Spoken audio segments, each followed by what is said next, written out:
There are two women living on the same street in Charlotte, North Carolina. Same neighborhood, same builder, same four-bedroom floor plan with the stone facade and the double garage. The first woman is a corporate attorney. She bills $320 an hour. Her base salary before bonuses is $215,000 a year. She drives a white BMW X5. Her kids attend a private Montessori school that charges $28,000 per child.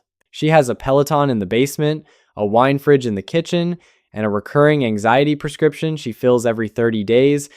The second woman is a dental hygienist. She earns $67,000 a year. She drives a 9-year-old Honda CR-V with a dent on the rear bumper that she never bothered to fix.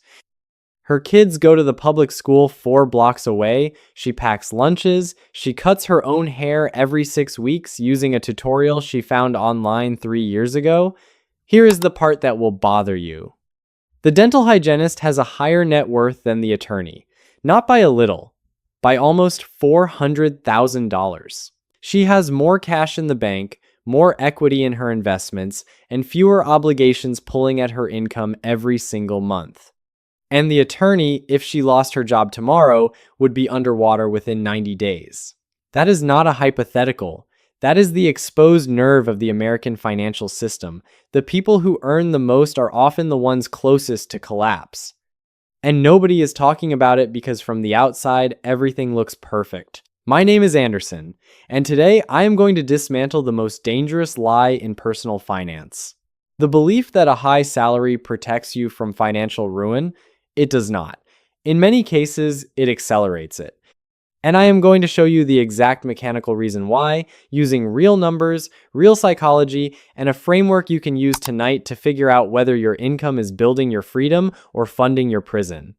Most people believe wealth is determined by what you earn. It is not. Wealth is determined by the distance between what you earn and what you require. That distance has a name. I call it the sovereignty gap.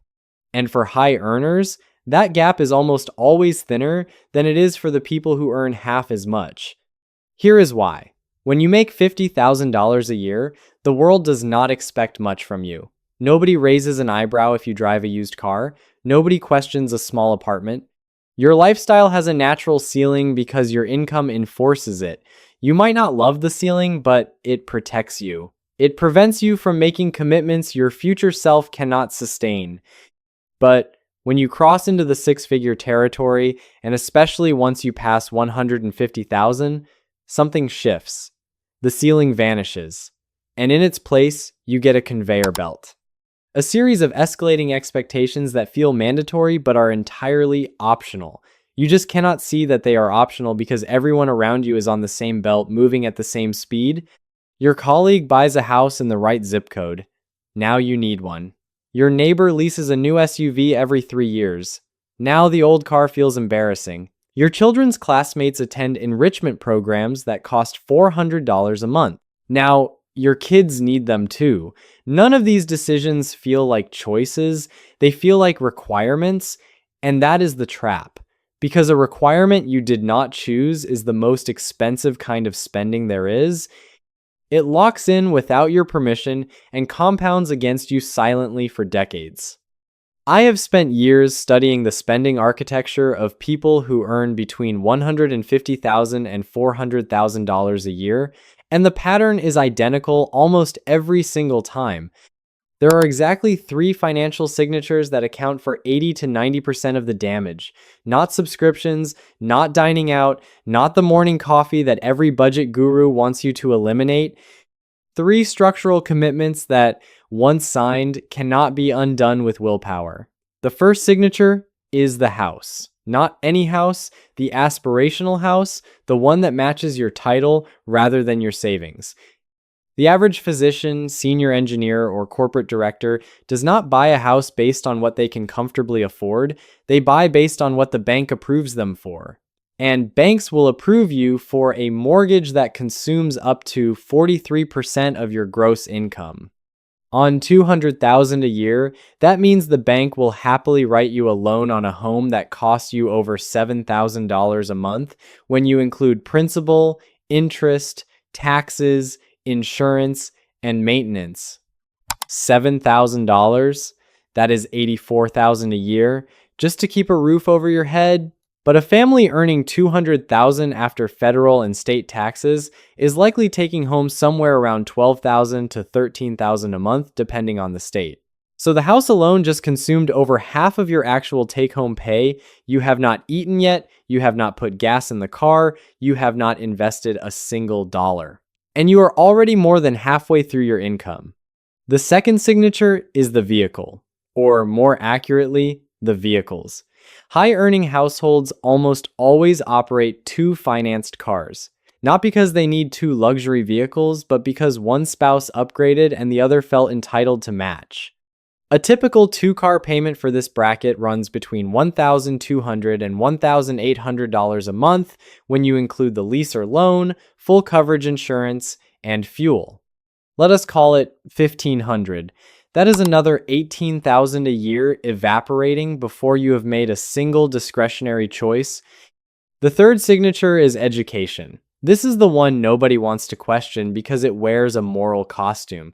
You are not spending recklessly, you are investing in your children. But let us be honest about the numbers. Private school in a major metro area runs between $20,000 and $45,000 per child per year.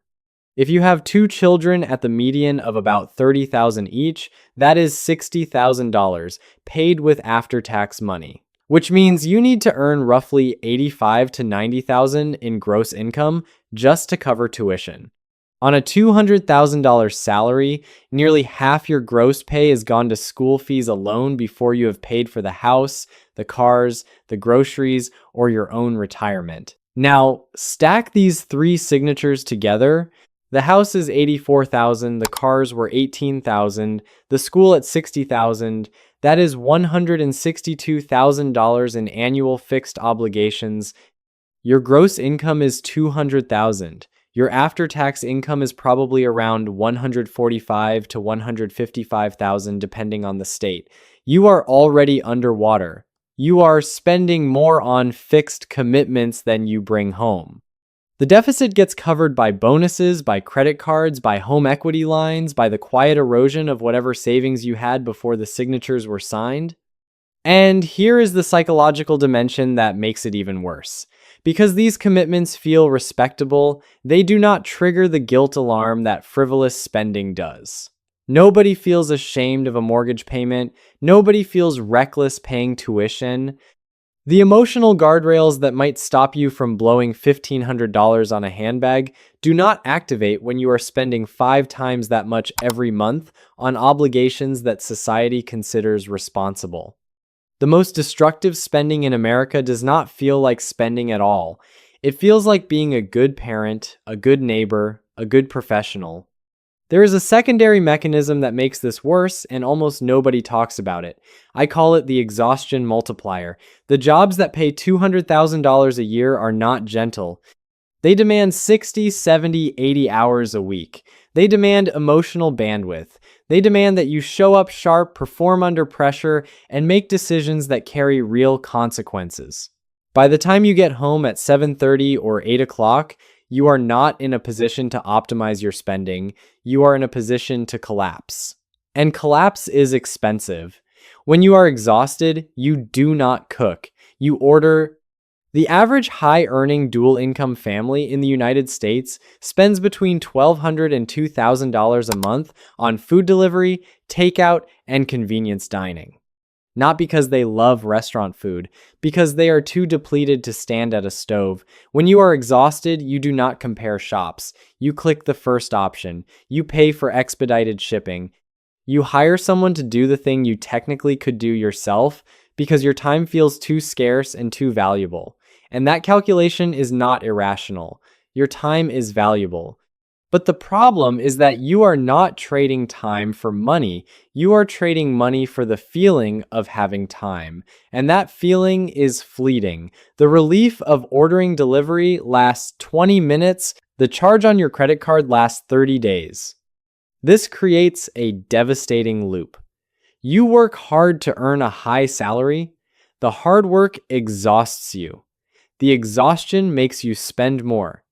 The spending obligates you to maintain the salary, which means you cannot reduce the workload, which means you stay exhausted, which means you keep spending. It is a closed system, and the only way to break it is to intervene at the structural level, not by trying harder, not by downloading a budgeting app, by refusing to sign the 3 commitments at the level your income permits.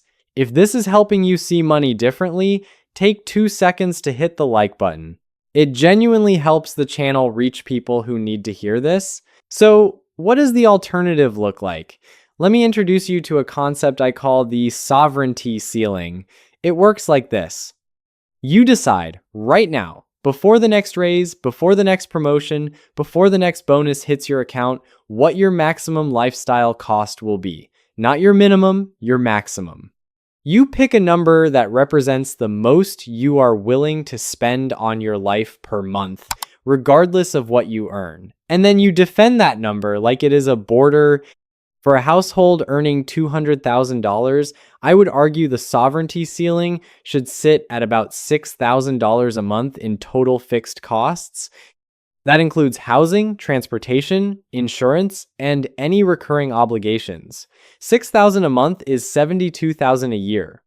That leaves you roughly $75,000 to $80,000 a year in after-tax income to allocate toward investing, debt elimination, and genuine experiences that actually improve your life. Now let me show you what that looks like mathematically over a decade. If you invest $75,000 a year into a diversified index portfolio, averaging 8% annual returns, after 10 years, you have approximately $1,100,000. After 15 years, you have roughly $2,100,000. After 20 years, you are sitting on just over $3,700,000.